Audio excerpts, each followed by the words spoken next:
head coach Mike Clark as Eagles prepare for the NCAA tournament. You finished off the 10-0 regular season with a victory over Guilford. But early in the game, you got some good field position. Your first touchdown came after a punt return down to the 19. You forced 3 turnovers in the first half. 2 of those gave you great field positions. That really set you up nicely in that game. Well, it did. They didn't give Guilford credit. I mean, they showed up here after a tough year and fought. I think they made us work for our points and our opportunities, and we had to go out and play in the second half. I do think once we got into the fourth quarter, at 27-0, we were able to empty some things and try to protect some kids. We wanted to make sure we had the right people lining up here this week, but certainly that was a great end. We were a champion going into the game. A lot of credit to our kids, but to be an undefeated champion, that has a nice ring to it. And the unfortunate thing is, once you get into that playoff mode, you really don't get to enjoy it that much. You find out on Sunday, your reward is you get a tremendous challenge the following week, and there's no question in Del Valle, we're playing a team that is ranked in the top 10.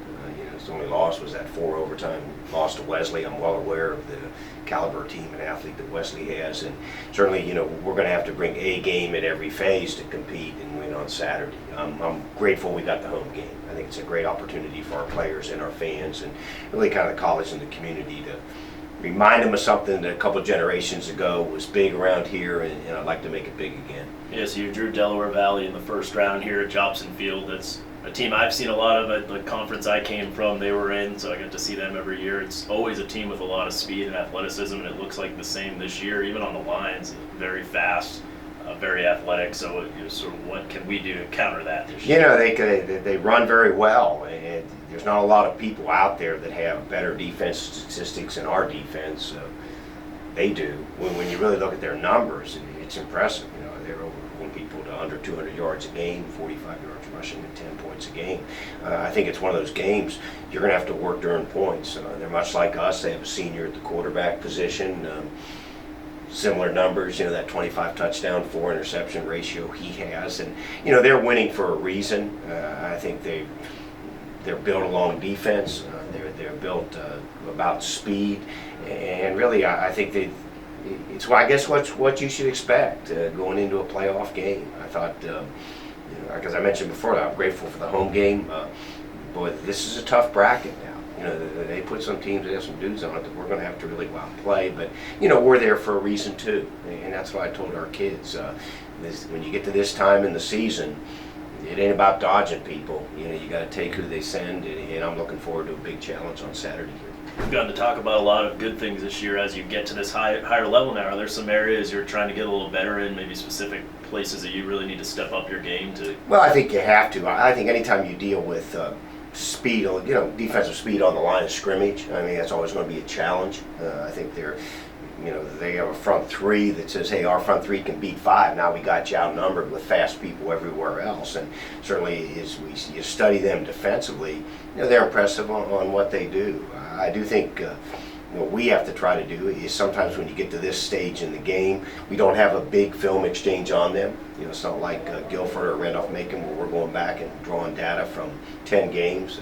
We have a 3-game exchange that we were able to try to work with. So sometimes that can be positive because it forces you to be simple. I think at some level we got here for a reason too, and we got to kind of ID the things that we do well on both sides of the ball, and then go out and just try to do them a little better against some great competition. And you beat the second place team in that conference this year on the road as well. That's your one common opponent. They beat them by 7 in Stevenson. Is there anything you can draw from that? I think we played Stevenson in week 2, and they actually played them the next week. I believe in week 3 that was their conference opener. And if I've learned anything in this business, particularly you saw in our league, we had to apply it. You better not compare scores. I think once you start, that has nothing to do with you're playing good football teams. But I will say this: when you look at what we've had to do, minus the Guilford game, we've had to play 3 playoff type games. At W&L on the road down at Emory and Henry, and certainly what we had to do 2 weeks here ago against Randolph-Macon. And I'm honored to kind of represent the ODAC, and I want to go out and make a statement, not just about Bridgewater, but about the caliber of competition that we have to play here on a week-to-week basis. Well, and I can tell from getting here, how badly you and the coaching staff wanted to get back there, and how hard you and the players have worked. So good luck this week. I'm sure it'll be exciting to do it in front of the home fans. No question. Even though we say we're on house money now.